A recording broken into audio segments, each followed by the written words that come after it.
Adding and subtracting mixed numbers notes. First thing, very important, you need to remember that you must find a common denominator.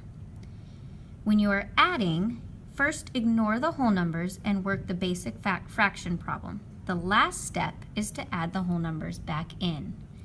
Example 1, 4 3/8 plus 5 1/4. First thing you need to do is find your common denominator. In order to do this, we're going to list out our multiples. So multiples of 4, we have 4, 8, 12, and we could keep going. And then you have multiples of 8, 16, 24. As soon as you are able to find one that is in common, that is your common denominator.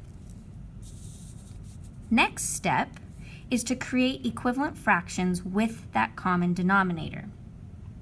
So 3/8 already has a denominator of 8, so I'm going to leave it alone. I show that I'm multiplying by 1 because that does not change the value.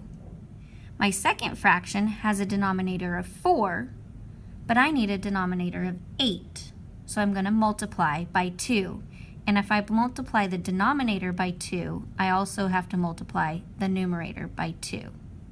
My new fractions are 4 3/8 plus 5 2/8. Last step, add the numerators from your new fractions and keep the common denominator.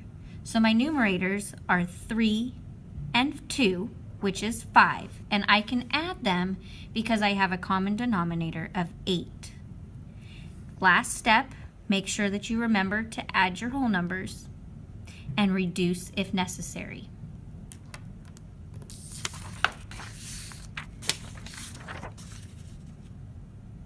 Subtracting fractions. Very similar, but we're going to change to an improper fraction first. This way we don't have to worry about borrowing. First step, I have 11 2/5. I want to make this an improper fraction. So I'm going to take my denominator and multiply by the whole number. 5 times 11 is 55, plus the numerator gives me 57, and I'm going to keep the denominator the same. Second one, 8 1/3, denominator of 3, so I'm going to multiply the denominator by my whole number, add the numerator, and my new fraction is 25/3.